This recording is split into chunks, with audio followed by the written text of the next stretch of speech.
I wonder if Titania be awaked, then what it was that next came in her eyes which she must dote on in extremity. Here comes my messenger. How now, mad spirit? What night rule now about this haunted grove? My mistress with a monster is in love! Near to her close and consecrated bower, while she was in her dull and sleeping hour, a crew of patches, rude mechanicals that work for bread upon Athenian stalls, were met together to rehearse a play intended for great Theseus' nuptial day. The shallowest thick skin of that bared sword who Pyramus presented in their sport forsook his scene and entered in a break. When I did him at this advantage take, an ass's knoll I fixed upon his head, and left sweet Pyramus there, translated. And in that moment, so it came to pass, Titania waked, and straightway loved an ass! Oh, this falls out better than I could devise. But hast thou yet latched the Athenian's eyes with the love juice, as I did bid thee do? I took him sleeping, that is finished too. And the Athenian woman by his side, that when he waked, of force she must be eyed. Oh, stand close. This is that same Athenian. This is the woman, but not this the man. Oh, why rebuke you him that loves you so? Lay breath so bitter on your bitter foe. Now I but chide, but I should use thee worse. For thou, I fear, hast given me cause to curse. If thou hast slain Lysander in his sleep, bring horseshoes in blood, plunge in the deep, and kill me too. It cannot be that thou hast murdered him. So should a murderer look, so dead, so grim. So should the murdered look, and so should I. Pierced through their heart with your stern cruelty, yet the murderer looks as bright, as clear, as yonder Venus in her glimmering sphere. What's this to my Lysander? Good Demetrius, wilt thou give him me? I'd rather give his carcass to my hounds. Out, dog! Out, cur! Thou drivest me past the bounds of maiden's patience! Hast thou slain him, then? Henceforth be never numbered among men. Oh, once, tell true, even for my sake. Durst thou looked upon him being awake, and hast thou killed him sleeping? Oh, brave touch! Could not a worm, an adder, do so much?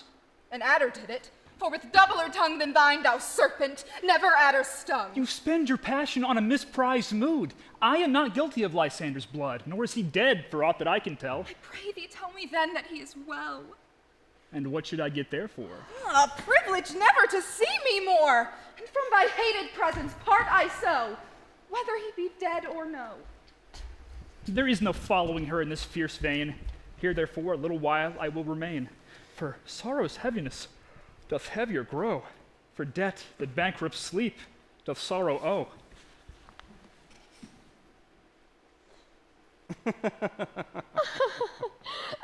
What hast thou done? Thou hast mistaken quite, and laid the love juice on some true love sight. A thymus prison must perforce ensue, some true love turned false, and not a false turned true. Then fate overrules that, one man holding troth, a million fail, confounding oath on oath. About the wood go swifter than the wind, and Helena of Athens look thou find. All fancy sick she is and pale of cheer, with sighs of love that costs the fresh blood dear. By some illusion see thou bring her here. I'll charm his eyes against she do appear. I go, look how I go, swifter than air from the Tartar's bow. Flower of this purple dye, hit with Cupid's archer eye. Sink in apple of his eye, when his love he doth espy. Let her shine as gloriously as the Venus of the sky. When thou wakest, if she be by, beg of her for remedy. Captain of our fairy band, Helena is here at hand, and the youth mistook by me, pleading for a lover's fee. Shall we their fun pageant see? Lord of fools, these mortals! Stand aside! The noise they make will cause Demetrius to awake. Then will two at once woo one? That must needs be force alone, and those things do best please me that befall preposterously.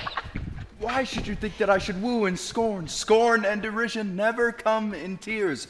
Look, when I vow, I weep, and vow so born in their nativity, all truth appears.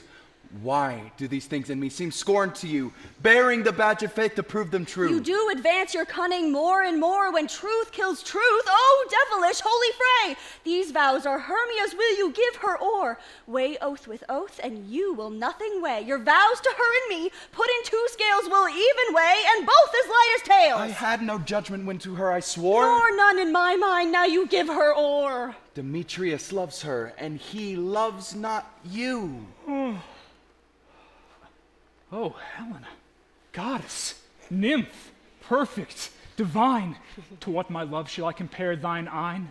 Crystal is muddy, oh, how ripe in show thy lips, those kissing cherries doth tempting grow.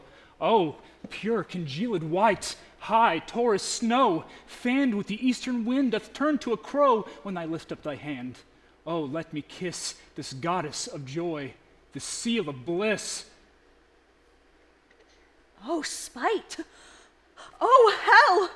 I see you all are bent to set against me for your merriment. If you were civil and knew courtesy, you would not do me thus much injury. Can you not hate me as I know you do, but you must join in souls to mock me too? If you were men as men you are in show, you would not use a gentle lady so to vow and swear and superpraise my parts when I am sure you hate me with your hearts. You both are rivals and love Hermia, and now both rivals to mock Helena, a trim exploit. Manly enterprise to conjure tears up in a poor maid's eyes with your derision. None of the noble sort would so extend a virgin and extort a poor soul's patience, all to make you sport. You are unkind, Demetrius. Be not so, for you love Hermia. This you know I know. And here with all good will, with all my heart, in Hermia's love I yield you up my part, and yours of Helena to me bequeath, whom I do love and will do till my death. Never did mockers waste more idle breath. Lysander, keep thy Hermia.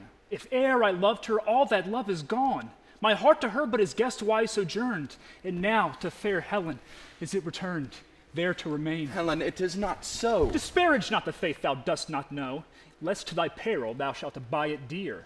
Look where thy love comes, yonder is thy dear. Oh, thou art not but mine eye, Lysander, found. Mine ear, I thank it, brought me to thy sound. But why unkindly didst thou leave me so? Why should he stay whom love doth press to go? What love could press Lysander from my side? Lysander's love, that would not let him bide. Fair Helena, who more engilds the night than all your fiery oes and eyes of light? Why seekest thou me? Could this not make thee know the hate that I bear thee, that made me leave thee so? You speak not as you think, it cannot be. Lo, she is one of this confederacy. Now I perceive they have conjoined all three to fashion this false sport in spite of me. Injurious Hermia, most ungrateful maid, have you conspired? Have you with these contrived to bait me with this foul derision? I am amazed at your passionate words. I scorn you not, it seems that you scorn me. Have you not set Lysander as in scorn to follow me and praise my eyes and face? And made your other love, Demetrius, who even but now spurred me with his foot to call me goddess, nymph, divine and rare, precious, celestial. Wherefore speaks he this to her he hates, and wherefore doth Lysander deny your love, so rich within his soul and tender me, forsooth affection, but by your setting on, by your consent? What so I be not though in grace as you, so hung upon with love, so fortunate but miserable most to love unloved. This you should pity rather than despise. I understand not what you mean by this. I do persever, counterfeit sad looks, make mouths upon me when I turn my back, wink each at other, hold the sweet jest up. This sport, well carried, shall be chronicled. If you have any pity, grace, or manners, you would not make me such an argument, but fare ye well. 'Tis partly my own fault, which death or absence soon shall remedy. Stay, gentle Helena, hear my excuse, my life, my love, my soul, fair Helena. Oh, excellent! Sweet, do not scorn her so. If she cannot entreat, I can compel. Thou canst compel no more than she entreat. Thy threats have no more strength than her weak prayers. Helen, I love thee. By my life I do. I swear by that which I will lose for thee, to prove him false that says I love thee not. I say I love thee more than he can do. If thou say so, withdraw and prove it too. Quick, come. Lysander, where to tends all this? No, he'll seem to break off as he follows, and yet come not. You are a tame man, go. Hang off, thou cat. Thou burr, vile thing, let loose, or I will shake thee from me like a serpent. Why are you grown so rude? What change is this? Sweet love, do you not jest? Yes, sooth, and so do you. I will keep my word with thee, Demetrius. I would I had your bond, for I perceive a weak bond holds you. What, should I strike her? Kill her dead? Although I hate her, I'll not harm her so. What could you do me greater harm than hate? Hate me? Wherefore? What news, my love? Am not I Hermia? Are not you Lysander? I am as fair now as I was erewhile, since night you loved me, yet since night you left me. Why then you left me? Oh, the gods forbid, in earnest shall I say? Aye, by my life I do, and never did desire to see thee more. Therefore be out of question, out of hope, of doubt. Be certain, nothing truer. 'Tis no jest that I do hate thee and love Helena. Oh, me, you juggler, you canker blossom, you thief of love. What, have you come by night and stolen my love's heart from him? Fine, Faith. Have you no modesty, no maiden shame, no touch of bashfulness? What? Will you tear impatient answers from my gentle tongue? Fie, fie, you counterfeit, you puppet, you. Puppet? Why so? Aye, that way goes the game. Now I perceive she hath made compare between our statures, and with her personage, her tall personage, her height forsooth, she hath prevailed with him. And are you grown so high in his esteem because I am so dwarfish and so low? Speak, thou painted maypole, speak! I am not yet so low, but that my nails can reach into thine I eyes! pray you, though you mock me, gentlemen, let her not hurt me. I was never cursed, I have no gift at all in shrewdness. I am a right maid for my cowardice, let her not strike me. You think because she is something lower than myself that I can match her. Lower, hark again! Good Hermia, do not be so bitter with me. I evermore did love you, Hermia, did ever keep your counsels, never wronged you, save that. In love unto Demetrius, I told him of your stealth into this wood. He followed you for love, I followed him, but he hath chid me hence, and threatened me to strike me, spurn me, nay, kill me too. And now, so you will let me quiet go to Athens, where I bear my folly back and follow you no further. Let me go. You see how simple and how fond I am. Why get you gone? Who is it that hinders you? A foolish heart that I leave here behind. What, with Lysander? With Demetrius! Be not afraid, Helena, she'll not harm thee. No, sir, she cannot, though you take her part. Oh, when she is angry, she is keen and shrewd. She was a vixen when she went to school, and though she be but little, she is fierce. Little. Again, nothing but low and little. Why will you suffer her to flout me thus? Let me come to her. Get you gone, you dwarf, you minimus of hindering not grass maid. You are too officious, sir, on behalf of one who spurns your services. Speak not of Helena. If ever thou dost intend so little show of love for her, thou shalt abide it. Now she holds me not. Now follow, if thou darest, to try whose right of thine or mine is most in Helena. Follow. Nay, I'll go with thee cheek by jowl. You, mistress, all this coil is long of you. Nay, go not fast. I will not trust you. I no longer stay in your cursed company. Your hands than mine are quicker for a fray. My legs are longer, though, to run away. I am amazed. I know not what to say. This is thy negligence. Still thou mistakest, or else committest thy knaveries willfully. Believe me, King of Shadows, I mistook. Did not you tell me that I should know the man by the Athenian garment he had on? And so far blameless proves my enterprise, that I have anointed an Athenian's eyes. And so far, I am glad it did so sort. As this their jangling, I esteem a sport. Thou seest these lovers seek a place to fight. Hi, therefore, Robin, overcast the night. The starry well can cover thou anon with drooping fog, as black as Acheron, and lead these testy rivals so far astray as one come not within another's way. Like to Lysander sometime, frame thy tongue, then stir Demetrius up with bitter wrong. Then sometime rail thou like Demetrius, and from each other lead them thus, till o'er their brows death counterfeiting sleep with leaden legs and batty wings doth creep. And then crush this herb into Lysander's eyes, The liquor of it hath this virtuous property to remove all error with his might, and make his eyeballs roll with wanton sight.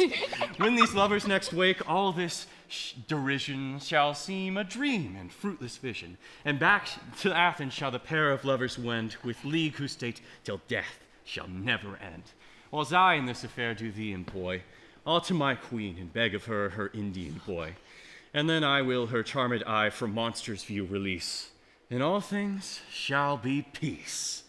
My fairy lord, this must be done with haste, for at night swift dragons cut the clouds full fast, and yonder shines war's harbor dread, whose approach. Ghosts wandering here and there, troop home to churchyards, damned spirits all that in crossways and floods have burial, already to their wormy beds are gone, for fear lest the day should look their shames upon. They willfully themselves exiled from light, and must ride consort of black-brown night!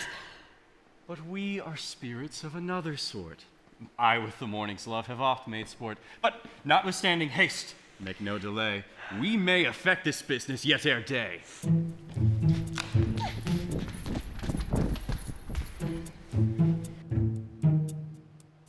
Up and down, I will lead them up and down. I am feared in field and town. Goblin, lead them up and down. Here comes one. Where art thou, proud Demetrius? Speak thou now! Here, villain, drawn and ready. Where art thou? I will be with thee straight. Follow my voice to plainer ground. Lysander, speak again, thou runaway. Thou coward, art thou fled? Speak! In some bush, where dost thou hide thy head? Thou coward, art thou bragging to the stars, telling the bushes that thou lookest for wars and wilt not come? Come where I can't come. Thou child, I'll whip thee with a rod. He is defiled that draws a sword on thee. Yea, art thou there?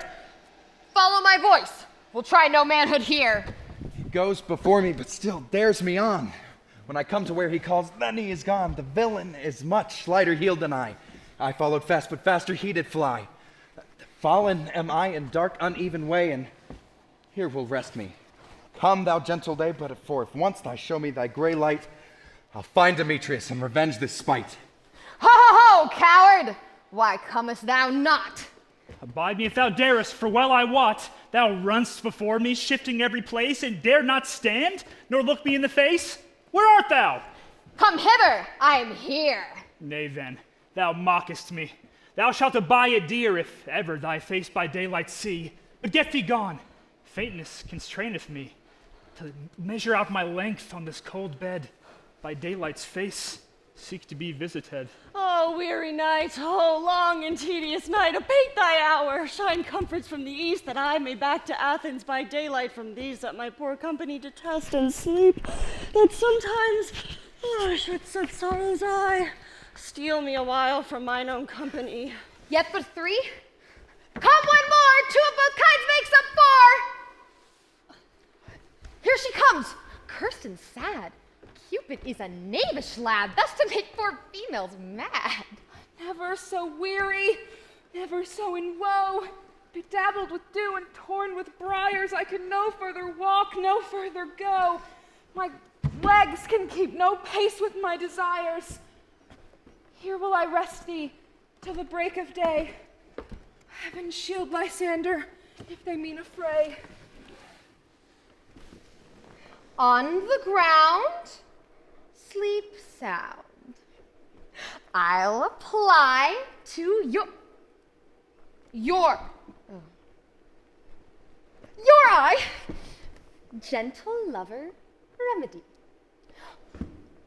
When thou wakest, thou takest true delight in the sight of thy former lady's eye, and the country proverb known that every man should take his own. In thy waking shall be shown, Jack shall have Jill, naught shall go ill, the man shall have his mare again, and all shall be well.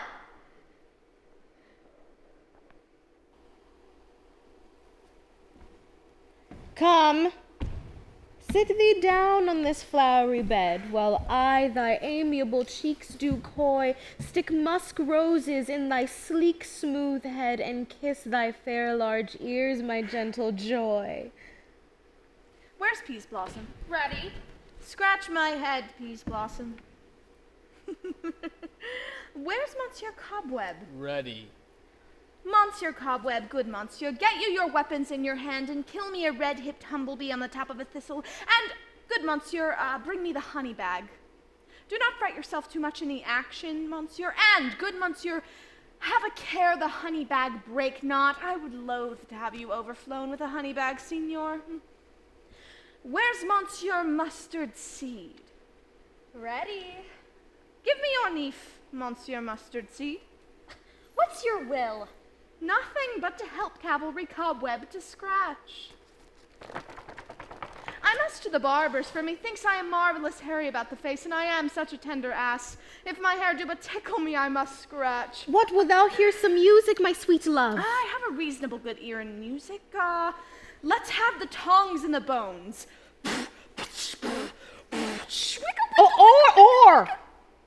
Or, what dost thou desirest to eat? Truly, a peck of provender. I could munch your good dry oats. Methinks I have a great desire to a bottle of hay, good hay, sweet hay. Half no fellow. I have a venturous fairy who will seek the squirrel's hoard and fetch these new nuts. I had rather have a handful or two of dried peas. But pray you let none of your people stir me. I have an exposition of sleep come upon me. Well, sleep thou, and I will wind thee in my arms. Fairies be gone, and be always away. So doth the woodbine and the sweet honeysuckle gently entwist the female ivy, and rings the barky fingers on the elm. Oh, how I love thee, how I dote on thee.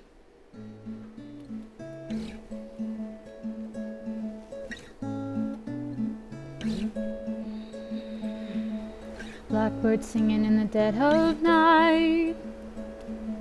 Take these broken wings and learn to fly. All your life you were only waiting for this moment to arise. Blackbird singing in the dead of night. Take these sunken eyes and learn to see. All your life you were only waiting for this moment to be free. Blackbird fly, blackbird fly. Into light of the dark black night. Welcome, good Robin. Seest thou this sweet sight? Her dotage now I do begin to pity, for meeting her of late behind these woods, seeking sweet favors from this hateful fool. I did upbraid her and fall out with her, for she his hairy temples had rounded a coronet of fresh and fragrant flowers, when I had, at my pleasure, taunted her, and she in mild terms begged my patience. I then did ask of her her changeling child, which straight she gave me, and her fairy sent him to my bower in fairyland. And now I have the boy. I will undo this hateful imperfection of her eyes. And Puck, seest thou remove the head from off of this Athenian swain, that he awakening when the others do may all to Athens again repair, and think no more of this night's accidents, but as a fierce vexation of a dream. But first, I will release the fairy queen. Be as thou wast wont to be. See as thou wast wont to see. Dian's bud or Cupid's flower hath such force and blessed power. Now wake you, my sweet queen. My Oberon, what visions have I seen? I thought I was enamored of an ass. There lies your love. How came these to pass? Oh, how mine eyes hate his visage now. Silence a while. Robin, take off the head from this Athenian swain. Sound music, and strike more dead than all these common five senses. Oh, music, such as charmeth sleep. Now when thou wakest, with thine own fool's eyes peep. Come, my queen, take hands with me, and rock the ground whereon these lovers be. Now thou and I are new in amity. and will tomorrow midnight dance solemnly in Duke Theseus' house triumphantly, and bless it to all fair prosperity. There shall the pair of lovers be wedded, with Theseus, all in jollity. Fairy King, attendant Mark, I do hear the morning lark. Then, come now, in silence sad, trip we after the night shade. We the globe can compass soon, swifter than the wandering moon. Oh, come, my lord, and in this flight tell me how it came this night that I was sleeping here was found with these mortals on the ground.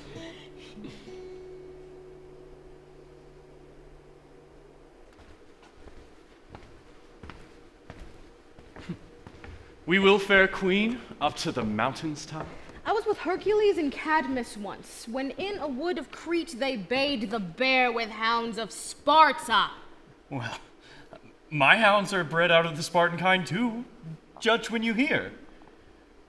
But soft, what nymphs are these? My lord, this is my daughter here asleep. This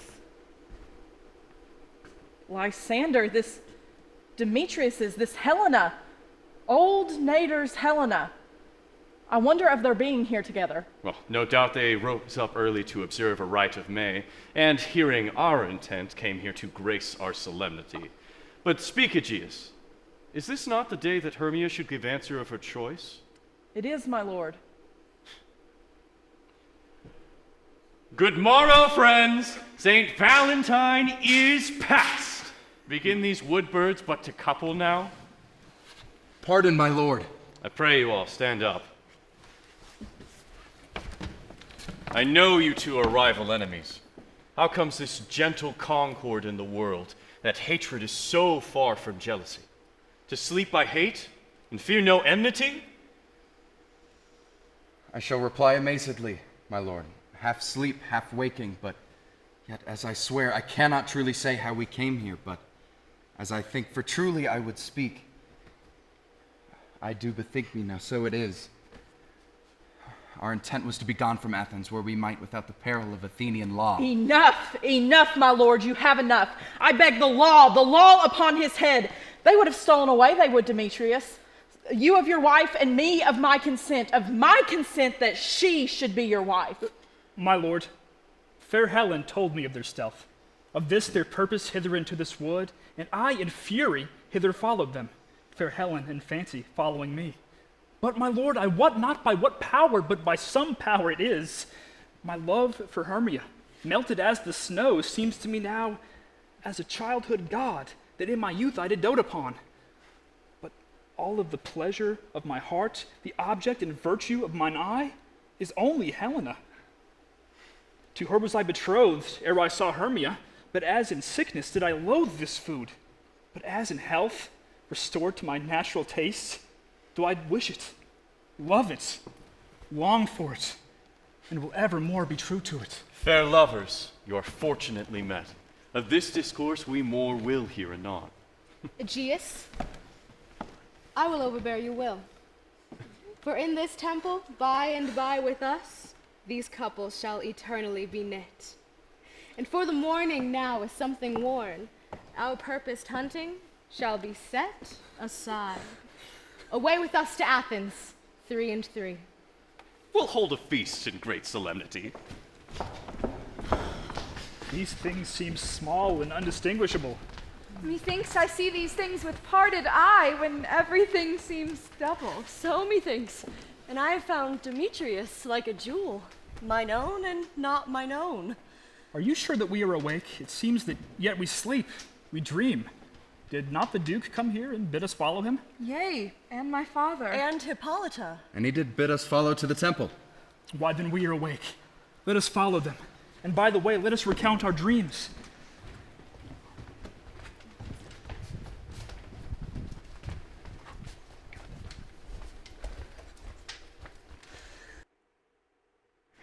When my Q comes, call me, and I will answer. My next is most fair Pyramus. Hi ho, Peter Quince, Flute, the bellows mender, Snout, the tinker, Starveling, God's my life stolen hence and left me asleep. I've had a most rare vision. I have had a dream. Past the wit of man to say what dream it was.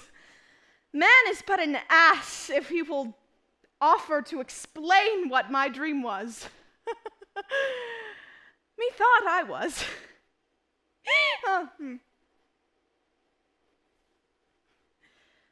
Methought I was. And methought I had. But man is but a patched fool if he will offer to say what methought I had. The eye of man hath not heard. The ear of man hath not seen. Man's hand is not able to taste, his tongue to conceive, nor his heart to report what my dream was. I will get Peter Quince to write a ballad of this dream.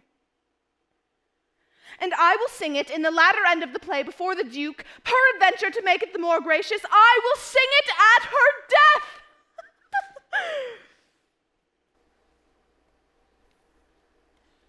Have you sent to Bottom's house? Is he come home yet? He cannot be heard of out of town. He is transported. If he come not, then the play is marred. It goes not forward, doth it? This is not possible. You have not a man in all Athens able to discharge Pyramus but he. No! He hath simply the best wit of any handicraft man in Athens. Yea, and the best person too. And he is a very paramour for a sweet You must voice. say paragon. Paramours. God bless us. Masters, the Duke is coming from the temple, and there is 2 or 3 lords and ladies more married. If our sport had gone forward, we'd had all been made men. Oh, sweet bully Bottom. Thus had he lost 6pence a day during his life.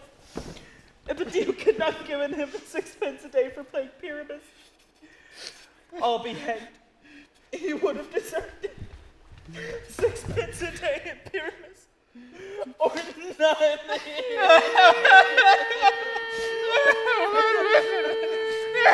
Where are these lads? Where are these hearts? Bottom! Almost courageous day, almost happy hour! Masters, I am to discourse wonders, but ask me not what, for if I tell you I am no true Athenian. Tell us! All right, I will tell you everything right as it fell out. Let us hear, sweet Bottom! Not a word of me. All that I will tell you is that the Duke hath dined. Get your apparel together, every man look o'er his part. Good strings to your beards, new ribbons to your pumps. For the short and the long is, our play is preferred. In any case, let Thisbe have clean linen, and let not he who plays a lion pare his nails, for they shall hang out for the lion's claws. And most dear actors, eat no onions nor garlic, for we are to utter sweet breath. And I do not doubt, but to hear them say it is a sweet comedy. No more words. Away. Go away.